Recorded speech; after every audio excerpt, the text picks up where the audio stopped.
Warahmatullahi wabarakatuh. Alhamdulillah, salatan wassalaman ala Rasulillah wa ala alihi wa ashabihi wa mawalah, amma ba'du. Ibu-ibu, alhamdulillah, dekat-dekat sini. Soalnya kita nggak ada mic. Ayo. Ya. Baik, kita udah lengkap ya. Alhamdulillah, salatan wassalaman ala Rasulillah wa ala alihi wa sahbihi wa mawalah, amma ba'du. Ibu-ibu jamaah Asyatur rahimakumullah, rahimakunallah. Pada malam ini insyaallah ibu-ibu akan memasuki raudhah, ar-raudhah asy-syarifah, dengan izin Allah Subhanahu wa taala. Mudah-mudahan perjalanan ibu-ibu lancar, karena memang suasananya cukup ramai, tapi tentu dia akan mudah kalau dimudahkan oleh Allah Subhanahu wa taala. Yang penting kita harus berikhtiar untuk bisa mendapatkan tempat yang nyaman untuk kita beribadah di dalam raudhah itu. Ibu-ibu, sedikit sebelum kita berangkat, ibu-ibu akan didampingi oleh ustazah yang sudah hadir bersama. Tapi tentu jangan dibayangkan ustazah ini akan bimbing kita masing-masing ya. Beliau hanya akan memandu. So, kalau masing-masing harus apalagi diangkat, nggak kuat itu ustazahnya. Jadi akan dipandu, akan didampingi. Tetapi saya berharap bahwa jamaah semua, jamaah Asyatur saling tolong-menolong satu sama lain. Nah, kemudian untuk apa kita ke raudhah? Kita tahu bahwa salat di Masjid Nabawi berdasarkan kepada hadis Nabi SAW, afdal min alfi salah, afdal dibandingkan 1000 kali salat di tempat lain, illa al-masjidil haram, kecuali Masjidil Haram. Itu didapatkan oleh siapa saja yang salat di sana, laki-laki maupun perempuan. Walaupun dalam ketentuan hukumnya wanita tidak wajib untuk salat berjamaah ke masjid, tetapi kalau mereka salat di Masjid Nabawi tentu mereka mendapatkan fadilah dan keutamaan tersebut. Sedangkan raudhah adalah bahagian dari Masjid Nabi. Jadi bukan di luar Masjid Nabi, bahagian. Karena itu Nabi SAW mengatakan, inna baina baiti wa mimbari, sesungguhnya antara rumahku, rumah yang dimaksud adalah kamar Rasulullah dengan Ummul Mukminin Aisyah radhiyallahu anha, dengan mimbar, antara itu adalah raudhatan min riyadil jannah, adalah salah satu taman surga.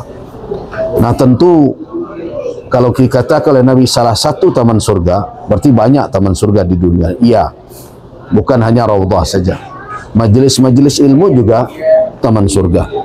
Makanya Nabi SAW mengingatkan, idza marartum biriyadil jannah farta'u, kalau kamu lewat di taman-taman surga maka singgahlah. Di mana itu?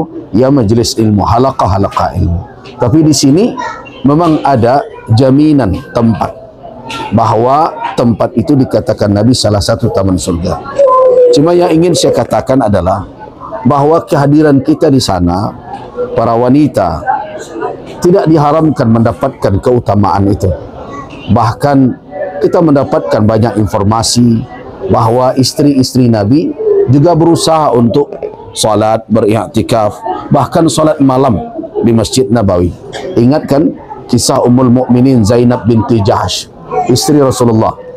Ketika Nabi SAW masuk ke dalam masjid, beliau menemukan hablam mamdudan, ada tali yang terbentang bainas sariyatain, antara dua tiang. Kemudian Rasulullah bertanya, ma hadzal habal, ini tali apa ini?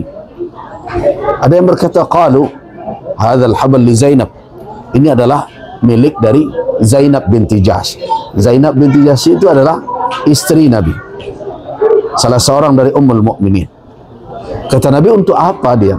Nah, rupanya Zainab binti Jahsh ini, istri Nabi, Ummul Mukminin, salat di malam hari. Fa idza fatarat, apabila terasa tubuhnya mulai lemah, mulai letih karena sudah lama salat, ta'allaqat bih, dia bergantung dengan tali itu. Nah, begitu semangatnya beribadah. Tapi Nabi tidak mengizinkan sampai seperti itu.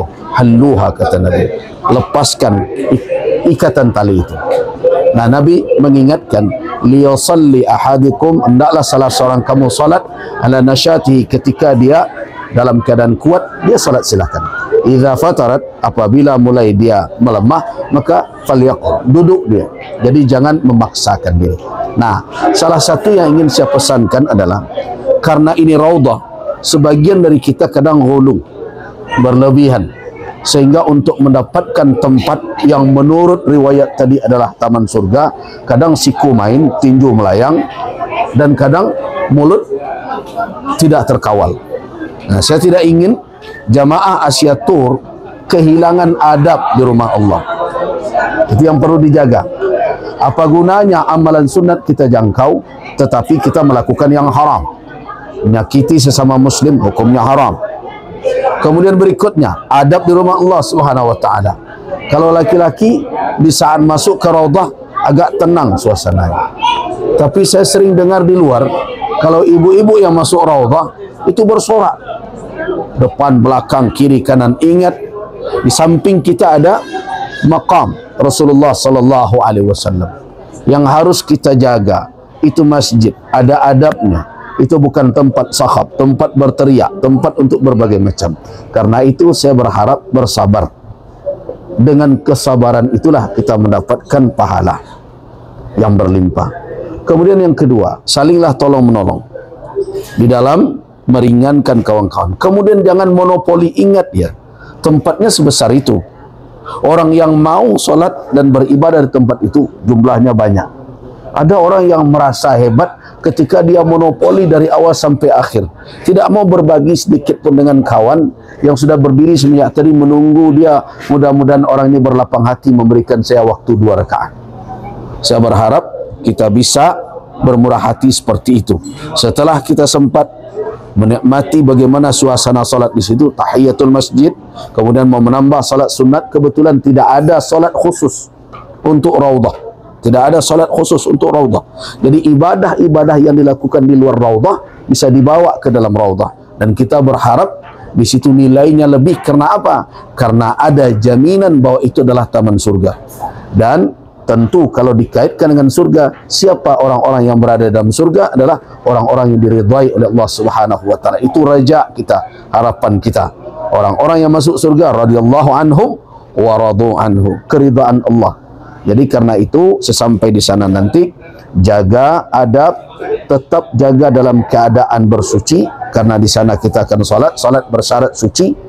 Kemudian selanjutnya sesampai di sana, salatlah tahiyatul masjid rakaatain 2 rakaat. Kemudian mau ditambah salat sunat 2 rakaat lagi, silahkan. Kemudian setelah itu bermunajatlah kepada Allah Subhanahu wa taala. Kadukanlah apa yang menjadi keinginan kita. Kalau selama ini curhat kepada teman, kepada tetangga yang tidak ada gunanya. Orang juga banyak masalah, mungkin lebih banyak masalah dibandingkan kita.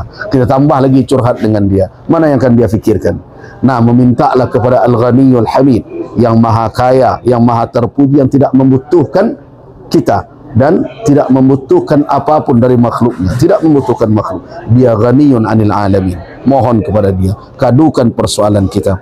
Tidak ada doa khusus, tidak perlu minta pula ke saya apa doa khusus di sana, tidak ada. Yang akan khusus adalah apa yang menjadi kekhususan kita, masalah kita. Kadukan kepada Allah Subhanahu wa taala. Kemudian ikuti arahan dari ustazah. Jangan sendiri-sendiri karena akan semakin merepotkan.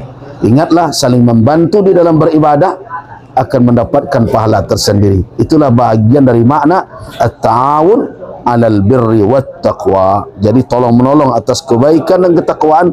Sekaranglah tempatnya. Sudah, semua sudah dalam keadaan berwudu, tidak ada batal. Kemudian ini semuanya sudah, tidak ada yang lupa.